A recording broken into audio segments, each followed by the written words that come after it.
बिस्मिल्लाहिर्रहमानिर्रहीम। अस्सलाम वालेकुम। आप देख रहे हैं यूट्यूब चैनल दफ्तरी काम और आज की इस वीडियो में हम सीखेंगे कि इनकम टैक्स रिटर्न को कैसे फाइल किया जाएगा या इनकम टैक्स रिटर्न आप कैसे भरेंगे। तो सबसे पहले आपने गूगल पे आना है। यहाँ पर आपने वेबसाइट का एड्रेस लिख देना है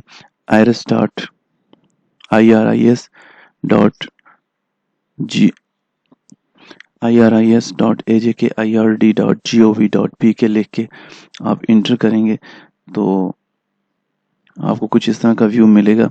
यहाँ पर फिर उसके बाद सबसे पहले आप अगर पहले से टैक्स पेयर हैं, आप मैनुअल टैक्स रिटर्न भरते रहे हैं तो आप ई एनरोलमेंट पे आएंगे फॉर रजिस्टर्ड पर्सन। अगर आप नए हैं, बिल्कुल फर्स्ट टाइम आप रिटर्न जमा करवाना जा रहे हैं, तो फिर रजिस्ट्रेशन फॉर अनरजिस्टर्ड पर्सन पर आएंगे। तो मैं सबसे पहले ई एनरोलमेंट के बारे में बात करूंगा। इसके बारे में मैंने पहले एक वीडियो बनाई हुई है, रजिस्ट्रेशन फॉर अनरजिस्टर्ड पर्सन, तो वो आप मेरी चैनल से उसको देख सकते हैं। तो ई एनरोलमेंट पे आते हैं। ई एनरोलमेंट पे जब आएंगे तो आपसे CNIC नंबर मांगेगा। फिर CNIC नंबर जब लिखेंगे तो फिर उसके बाद करंट सर्विस प्रोवाइडर यहाँ पर यानी जो नेट आप इस्तेमाल कर रहे हैं वो आप लिखेंगे। फिर उसके बाद सेल नंबर लिखना होगा, जो फॉर्मेट इसने दिया उसी फॉर्मेट में, लेकिन याद रखें ये वो सेल नंबर होना चाहिए जो आपके CNIC पर रजिस्टर्ड होना चाहिए। फिर उसके बाद इसी सेल नंबर को आप यहाँ पर कंफर्म कर लेंगे।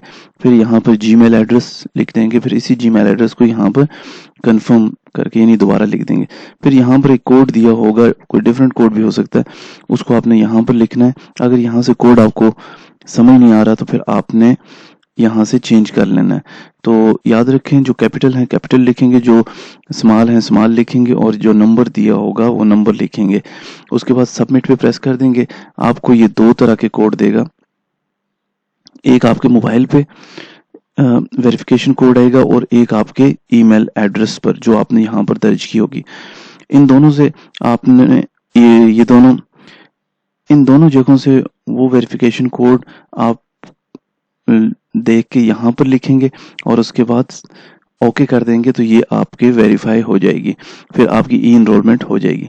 फिर उसके बाद आपने जाना है, जब ये वेरिफिकेशन हो जाएगी तो फिर आपको ये ईमेल एड्रेस पर और आपके मोबाइल पर तीन चीज़ें देगा। एक रजिस्ट्रेशन नंबर होगा जो आपका यूज़र नंबर होगा, यूज़र नेम होगा वो आप यहाँ पर पुट करेंगे। उसके बाद दूसरा जो है पासवर्ड होगा वो यहाँ पर लिखेंगे। तीसरा पिन होता है, जो आप रिटर्न में चेंजेस वगैरह करते हैं या सेंड करते वक्त वो आपसे पिन मांगता है तो वो आपको भेज देगा। फिर उसके बाद आपने यहाँ पर ये लिखना है यूज़र नेम और पासवर्ड और इसको लॉगिन कर देना है।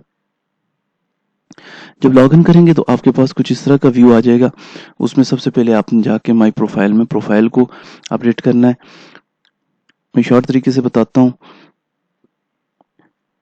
यहाँ से आपने तस्वीर चेंज करनी है। पर्सनल डिटेल में अगर कोई चीज़, कुछ चीज़ें ये खुद ब खुद नादरा की उससे उठा लेगा और कुछ आपने यहाँ से ओके करेंगे। ये देखें, ये नादरा की उसने डेटाबेस से ये एड्रेस भी उठा लिया, नेम भी उठा लिया, डेट ऑफ बर्थ भी उठा ली। इसी तरीके से अकाउंटिंग पीरियड भी आप यहाँ पर लिख दें। उसके बाद दूसरी चीज़ है इनकम सोर्सेज। इनकम सोर्सेज जो है, चूँकि सैलरीड पर्सन की सैलरी ही इनकम सोर्सेज होती है, प्लस पे जाएंगे और यहाँ से सैलरी को सिलेक्ट करेंगे और ओके कर देंगे, ये सैलरी हो जाएगी। उसके बाद आपके पास एड्रेसेस होंगे, ये आपने अपडेट कर देने हैं। फिर बैंक अकाउंट्स हैं, जो भी बैंक अकाउंट्स हैं वो आप यहाँ से प्लस करेंगे, सिलेक्ट करेंगे।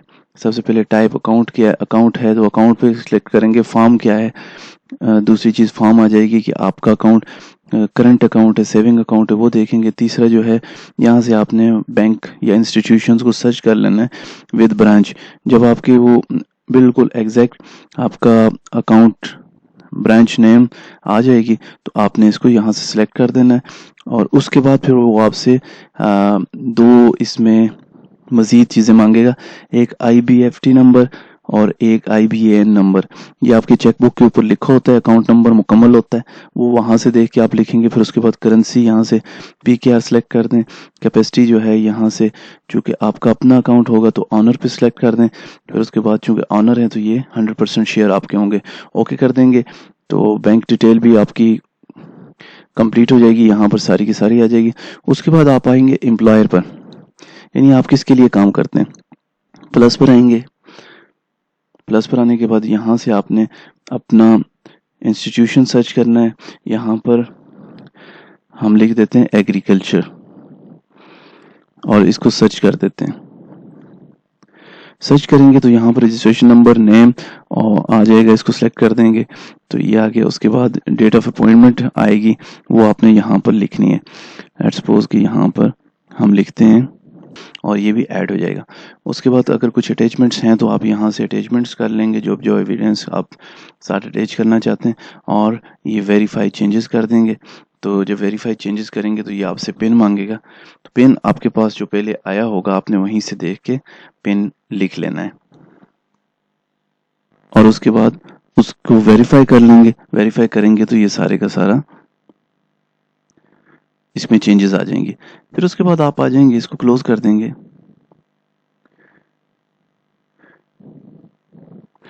उसके बाद आप इस तरह के फॉर्म में आ जाएंगे। फिर उसके बाद आप आ जाएंगे डिक्लेरेशन पर। डिक्लेरेशन पे सबसे पहले वाले ऑप्शन पे आ जाएंगे, रिटर्न स्टेटमेंट पे, salary more than 50% classic view में यहाँ पर आ जाएंगे। तो आपके पास ये सबसे पहले पीरियड मांगेगा, किस पीरियड की आप रिटर्न फाइल करना चाहते हैं। यहाँ पर आप क्लिक करेंगे और यहाँ पर आप लिख देंगे 2022 और इसको सर्च कर देंगे। जब सर्च करेंगे तो ये एक्चुअल पीरियड आपको बता देगा किस पीरियड की आपने इनकम टैक्स रिटर्न फाइल करनी है। सिलेक्ट कर देंगे, इस पे क्लिक कर लेंगे। इस पे क्लिक करने के बाद एडिट कर देंगे।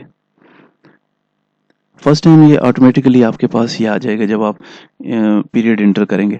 तो सबसे पहले वेजेस है, इनकम फ्रॉम सैलरी है, तो आप यहाँ पर सैलरी इंटर कर देंगे जैसे मैंने ये किया और कैलकुलेट कर दिया। उसके बाद आपने जाना है अदर सोर्सेज में। अदर सोर्सेज में रिसीव डिडक्शंस वगैरह कोई हैं तो वो यहाँ पर लिख देंगे। फिर उसके बाद ये फिर फॉरेन सोर्सेज देखें, फॉरेन सोर्सेज आपके पास अगर कुछ हैं एग्रीकल्चर या फॉरेन सोर्सेज वो आप यहाँ पर लिख देंगे। आमतौर पर सैलरीड पर्सन की जो हैं वो डायरेक्ट आप आ जाएं टैक्स चार्जेबल पर। इसमें डिडक्टेबल अलाउंसेस होते हैं, यानी ज़कात वगैरह कोई दी हुई है, एजुकेशनल एक्सपेंसेस हैं, ये number of children to home tuition fee is paid, वो आप इन खानों में लिख देंगे और कैलकुलेट को प्रेस कर देंगे। फिर उसके बाद टैक्स रिडक्शंस की बात करते हैं। ये टैक्स रिडक्शन अक्सर टीचर्स को मिला, टैक्स रिडक्शन जो है वो टीचर्स के लिए होता है, फुल टाइम टीचर्स के लिए। तो उनकी पे स्लिप के ऊपर दिया गया होता है कितने % रिडक्शन दिए, वो आप यहाँ पर लिख देंगे। फिर उसके बाद हम आ जाते हैं एडजस्टेबल टैक्स पर। एडजस्टेबल टैक्स पे जब हम बहुत सारी और चीज़ें दे देगा जहाँ से आपकी इनकम टैक्स जो है कटौती होती है। अगर आप इनसे रिलेटेड कोई चीज़ भी हो, सबसे पहले salary of employ under section 149 जो भी आपकी पूरे साल का टैक्स कटौती हुआ है वो आप यहाँ पर लिख देंगे। फिर उसके बाद मज़ीद इसमें देख लें आपसे रिलेटेड हैं, जैसे इलेक्ट्रिसिटी बिल है, अगर इस पर आपका इनकम टैक्स कटौती हुआ है तो आप यहाँ पर आएंगे। ये चूँकि ये ऑप्शन ऑफ है तो आप क्या करेंगे, यहाँ पर प्लस का ऑप्शन करेंगे, यहाँ पर रेफरेंस नंबर या कंज्यूमर नंबर दे देंगे। फिर यूटिलिटी टाइप दे देंगे, गैस है, इलेक्ट्रिसिटी है, क्या है, ये सारे का कमर्शियल है, रेजिडेंशियल है, यूटिलिटी जो भी कंपनी है, बरकियात है, उस पर ओके कर देंगे तो इसकी डिटेल आ जाएगी और ये वाला ऑप्शन जो है वो इस तरह ओपन हो जाएगा। फिर आप इसमें वो लिख सकेंगे। इसी तरीके से telephone, cellphone, prepaid phone, iPhone, internet bill, जो भी आपसे रेलेवेंट है जहां पर आप टैक्स पे कर चुके हैं, इनकी समरीज मुतलका कंपनी से लेके टेलीफोन की कंपनी जो भी आप यूज़ कर रहे हैं उससे लेके आप उसका टैक्स इंटर कर सकते हैं। फिर उसके बाद हम आ जाते हैं कंप्यूटेशंस पर। कंप्यूटेशंस पर आएंगे तो यहाँ पर आपने ये आपके पास इस तरह की कोई व्यू आ जाएगा जिसमें सैलरी भी इंटर होगी और वो टैक्स जो आपने इंटर किया चार्जेबल टैक्स यानी नॉर्मल टैक्स वो भी आ जाएगा और ये विद होल्डिंग टैक्स की सूरत में आ जाएगा। और अगर इससे हट के आपने कोई टैक्स जमा करवाया बजरिया चालान बैंक में तो आप वो यहाँ पर लिख देंगे एडमिटेड टैक्स। तो फिर यहाँ से आपको अंदाज़ा हो जाएगा कि आपका रिफंडेबल इनकम टैक्स है या ज़ीरो है। तो देखें ₹1 हमने ज़्यादा ही जमा करवाया तो ये आ गया ₹1 यानी ज़ीरो ही समझ लें, तो इसलिए रिफंडेबल इनकम टैक्स नहीं है। फिर उसके बाद हम देखें यहाँ पर ये तो क्लियर होगी रिटर्न। अब हमने जाना है वेल्थ स्टेटमेंट पे। वेल्थ स्टेटमेंट पे जब हम आएंगे तो सबसे पहले पर्सनल एक्सपेंस है।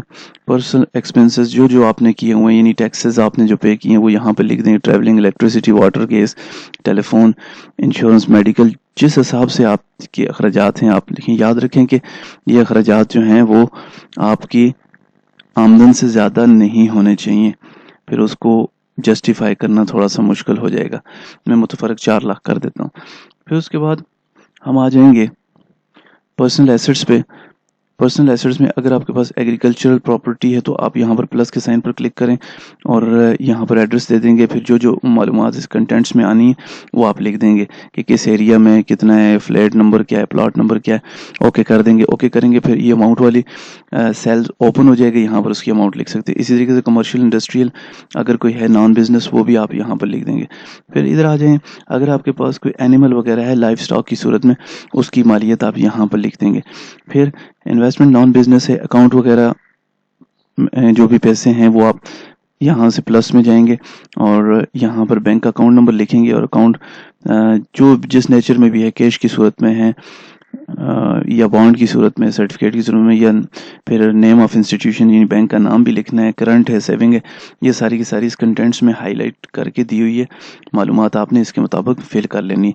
जब ये फिल करेंगे तो ये ऑप्शन भी ओपन हो जाएगा। यहाँ पर आप जो भी बैंक में 30 जून को अमाउंट रहेगी होगी वो आपने यहाँ पर लिख देनी है। फिर उसके बाद आ जाए प्रीशियस पोजीशन पर। ये जब इस पर आएंगे तो यहाँ पर आपके पास जो भी कीमती चीज़ें हैं, मसलन गोल्ड है, डायमंड है, वो आप यहाँ पर नेचुरल की लिख देंगे। कितने ग्राम है वो यहाँ पर लिख देंगे। ओके कर लेंगे। फिर मज़ीद आप यहाँ पर आएँ तो हाउस होल्ड इफेक्ट है। इसमें आपके पास फर्नीचर होता है, इलेक्ट्रॉनिक्स होते हैं और भी घर की जो चीज़ें होती हैं वो आप उनकी मालियत यहाँ पर लिख देंगे। फिर पर्सनल आइटम्स हैं। पर्सनल आइटम्स में मोबाइल, घड़ी, लैपटॉप वगैरह इस तरह की चीज़ें होती हैं, वो जो भी हैं उसकी मालियत बनती है, आप यहाँ पर उसकी वैल्यू लिख देंगे। फिर कैश है। कैश ये नॉन बिजनेस का मतलब है कैश इन हैंड, जो आपके पास है, बैंक में नहीं है, वो आप यहाँ पर डिक्लेयर कर देंगे। फिर यहाँ पर जब कैलकुलेट करेंगे, कैलकुलेट करने के बाद आपके पास टोटल एसेट्स जो होंगे पाकिस्तान में वो लिखा हुआ आ जाएगा इतने, फिर ये कैलकुलेट कर देगा। फिर हम देखते हैं, हम आ जाते हैं नेक्स्ट रिकंसिलिएशन में। रिकंसिलिएशन में आते हैं तो उसने बता दिया हमारे पास नेट एसेट्स इतने, प्रीवियस ईयर के एसेट्स जो हैं आपने, जो आपके पास पहले वाली पिछले साल की रिटर्न होगी वहां से देख के आपने लिख देने। तो ये हो गया 12,000 रुपये इंक्रीज हो गए। तो इनफ्लोज, और यहाँ पर आपने सैलरी जो आप की थी पूरे साल की, जो शुरू में हमने रिटर्न में लिखी थी, वो आपने यहाँ पर लिख देनी है और इसको भी कैलकुलेट कर देना है। जब ये कैलकुलेट करेंगे ये इनफ्लोज हो जाएगी, यानी हमारे पास जो अमाउंट आई वो 9,62,644 थी और आउटफ्लोज में एक्सपेंसेस हमने किए हैं 9,50,644 और इसको हम कैलकुलेट कर देते हैं। ये कैलकुलेट किया तो अनरिकंसाइल्ड अमाउंट में -26,411 रुपये। अब इसको हमने एडजस्ट करना है। इसको या तो हम अपने एसेट्स में एडजस्ट कर सकते हैं या हम इसको एक्सपेंसेस में एडजस्ट कर सकते हैं। तो थोड़ी सी अमाउंट है तो हम इसको पर्सनल एक्सपेंस में एडजस्ट करते हैं। उसमें भी अदर पर्सनल यानी मुतफरक जो एक्सपेंस हैं हाउस होल्ड के, उसमें कर लेते हैं। 4,26,000 इसको कैलकुलेट कर देते हैं दूसरी। तो ये देखें यहाँ पर अनरिकंसाइल्ड अमाउंट जो है अब जीरो हो गई। वो जो -26,611 रुपये थी वो हमने यहाँ से उठाकर हमने पर्सनल एक्सपेंस में कर लिया। अगर यहाँ पर माइनस में है तो आप उसमें पर्सनल एक्सपेंस में ऐड करेंगे। अगर यहाँ पर माइनस में नहीं है अमाउंट, प्लस में, तो फिर आप उसके पर्सनल एक्सपेंस में से माइनस कर देंगे। तो ये आ गया अनरिकंसाइल्ड अमाउंट। अब आपकी रिटर्न तैयार है। अच्छा, एक दो चीज़ें और देख लें। अगर आपके पास कोई विरासत में आपको कोई हिस्सेस मिल गया है, कोई कैश की सूरत में मिल गया या किसी सूरत में भी, उसकी अमाउंट आप यहाँ पर लिख देंगे, या कोई गिफ्ट मिला है वो यहाँ पर मिलेंगे, या कोई चीज़ आपके पास इमूवेबल प्रॉपर्टी थी, मसलन आपके पास कार थी, आप पर्सनल यूज़ के लिए रखी हुई थी लेकिन उसको आपने सेल कर दिया। और सेल क्या किया, 10 लाख की कार थी, आपने नई प्राइस के हिसाब से 15 लाख की भेज दी, तो 10 लाख तो आप पीछे एडजस्ट करेंगे नेट एसेट्स में। वो 5 लाख ऊपर वाले जो हैं उसको जस्टिफाई करने के लिए आप पहले यहाँ पर लिखेंगे, वो आ जाएगी अनरिकनसाइल्ड अमाउंट में आ जाएगी 5 लाख यहाँ पर। अब जब तक आप इसको भी कहीं एडजस्ट नहीं करेंगे तो ये ज़ीरो नहीं होगा। तो इसको भी आपने जाके नेट एसेट्स में कहीं कैश इन हैंड की सूरत में रखना है, या कोई गोल्ड वगैरह जो चीज़ आपने इसकी परचेज़ की होगी उस सूरत में आपने एसेट्स में डिक्लेयर कर देना है। इस तरह ये आपकी सैलरी से हट के एक चीज़ जस्टिफाई हो जाएगी। तो इनहेरिटेंस में भी यही है कि आपके पास कोई हिस्सेस हैं, कोई भी अमाउंट है वो आप यहाँ पर लिखेंगे, वो भी अनरिकनसाइल्ड अमाउंट में आ जाएगी। इसको आपने जाके फिर पीछे नेट एसेट्स में, पर्सनल एसेट्स में आपने ऐड कर देना है और इसके बाद कैलकुलेट कर देना। जब कैलकुलेट करेंगे तो ये आपके पास कंप्लीट हो जाएगी। फिर आपने जाना है यहाँ पर वेरिफिकेशन पर, वेरिफिकेशन करेंगे। वेरिफिकेशन करने के बाद यहाँ पर ये पिन दे देंगे, वेरीफाई कर देंगे, ये वेरीफाई हो जाएगा। और फिर नेक्स्ट सेव का ऑप्शन है, सेव कर देंगे। फिर सबमिट है, सबमिट कर देंगे। सबमिट के बाद जो है वो फिर आपने प्रिंट ले लेना है। तो बेहतर यही है कि एक मिनट तो पहले प्रिंट ले लें ताकि कोई परेशानी ना हो, और उसमें जो चेंजेस हैं वो करने के बाद लास्ट में आप सबमिट कर दें। चूँकि सबमिट जब कर लेंगे फिर उसके बाद आपके पास ये चेंजिंग वाली ऑप्शन ख़त्म हो जाएगी। तो उम्मीद करता हूँ दोस्तों आपको ये वीडियो पसंद आई होगी, आपने इससे सीखा होगा। अगर आप मेरे चैनल पर नए हैं तो प्लीज़ इसको सब्सक्राइब करें, बेल आइकन को लाजमी प्रेस करें और लाइक करें, अपने दोस्तों के साथ शेयर करें ताकि उनको भी फ़ायदा हो। तो मिलते हैं एक नई वीडियो के साथ, दीजिए इजाज़त, अल्लाह हाफिज़।